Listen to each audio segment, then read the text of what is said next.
kita maju niaga. Hari ni saya nak tunjukkan puan-puan cara-cara nak check air radiator bocor.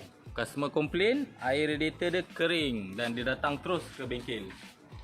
Mari kita mula-mula sekali kita perlu buka cap radiator ni. Buka kena berhati-hati, kalau panas jangan buka dulu ya.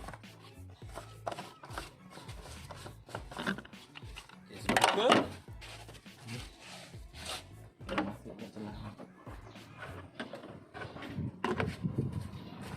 Lepas itu ambil air, terus tuang masuk dalam ni.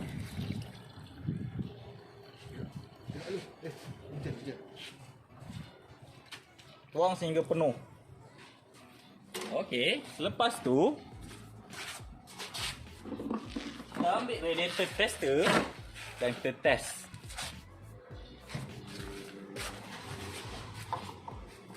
Masukkan dia punya cap ni tadi. Ikat sehingga ketat.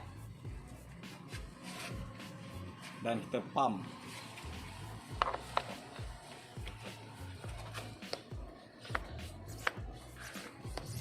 Pump jangan terlalu kuat. Sehinggakan sampai ke 15, 17. Dan slow-slow kita akan tengok dia turun. Kalau dia turun maksudnya ada bocor. Jom kita saksikan bocor dia di mana.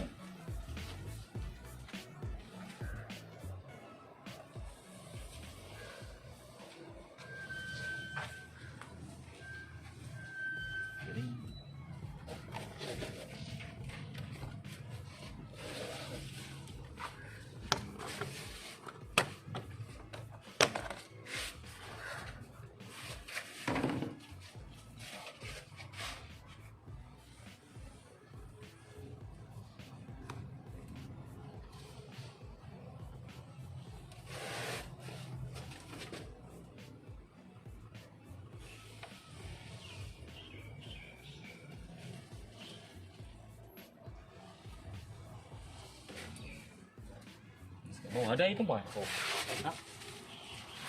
Tumpah yang ada pula.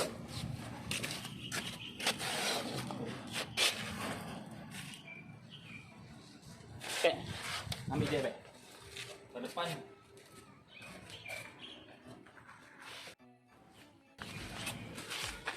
Panas tak pegang air tu panas?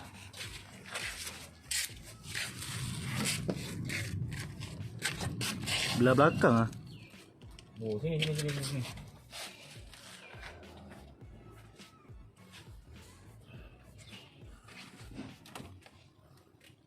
Belah tengah dekat mounting belakang.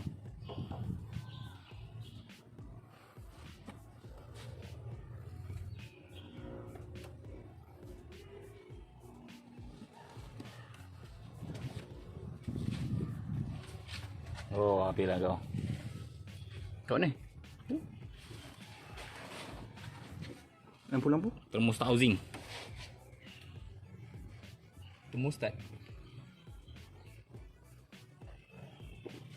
Bagilah aku tengok. Zoom sekali. Macam nak zoom lah? Tak boleh zoom. Macam nak pusing dia? Aduh, slow dia. Macam nak ke bawah? Ke atas balik? Tekan. Terus tekan.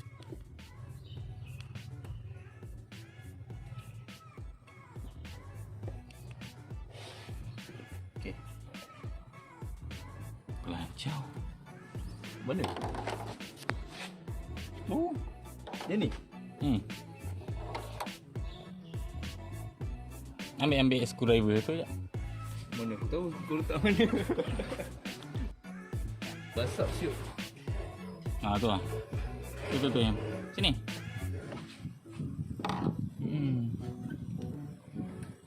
Oh shit, apa tu? Apa?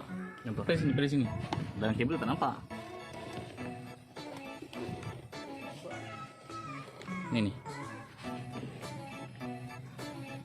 Oh, ada air. Oh. Itu dia.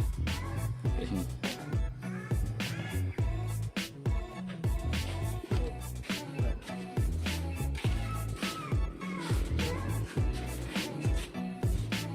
semua nak balik kan? Apa ciri kau? Ciri kau? Okey, itu saja. Okey, itu saja daripada Maju Niaga. Sekarang ni customer perlu tukar thermostat housing.